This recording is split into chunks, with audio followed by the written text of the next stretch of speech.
Welcome once again to Tales from Lagos. Our story today is The Voice in Traffic. The traffic on Third Mainland Bridge wasn't moving again. Thousands of cars sat trapped beneath the scorching afternoon sun in Lagos. Drivers complained and passengers slept.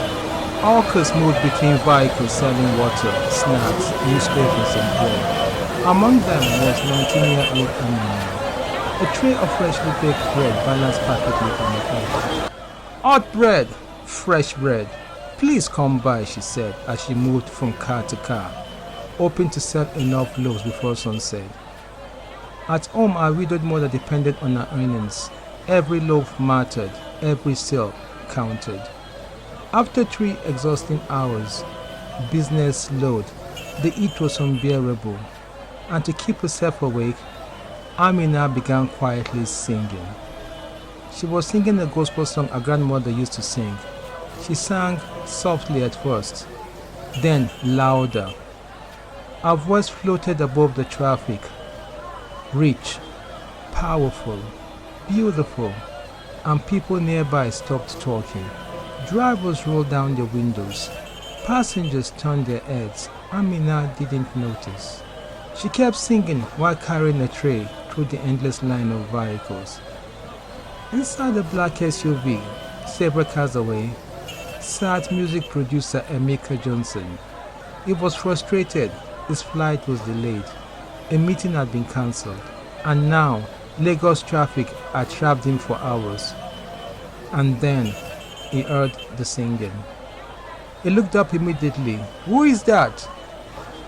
His assistant listened carefully. The voice moved through the traffic like sunlight, natural, emotional, untrained, but extraordinary. Emeka stepped out of the SUV. Find her! Amina had already moved several rows ahead.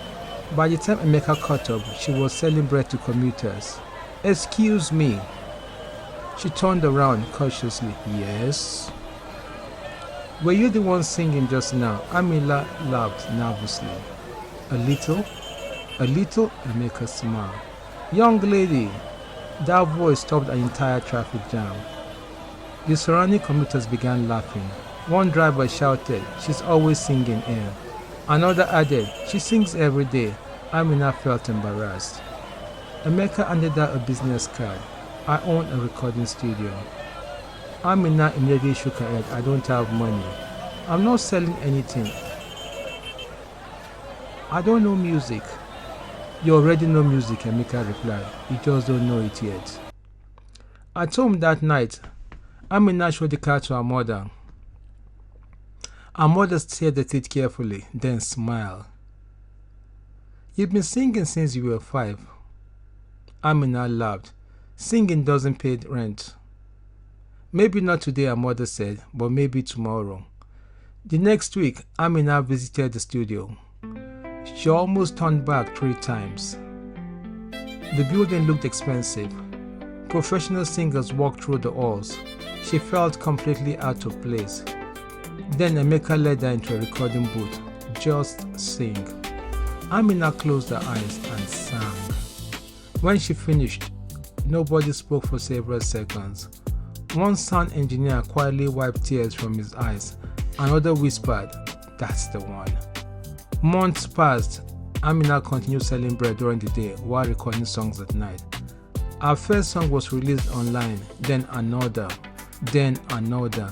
The video spread rapidly, millions of views, radio interviews, television appearances, concert invitations.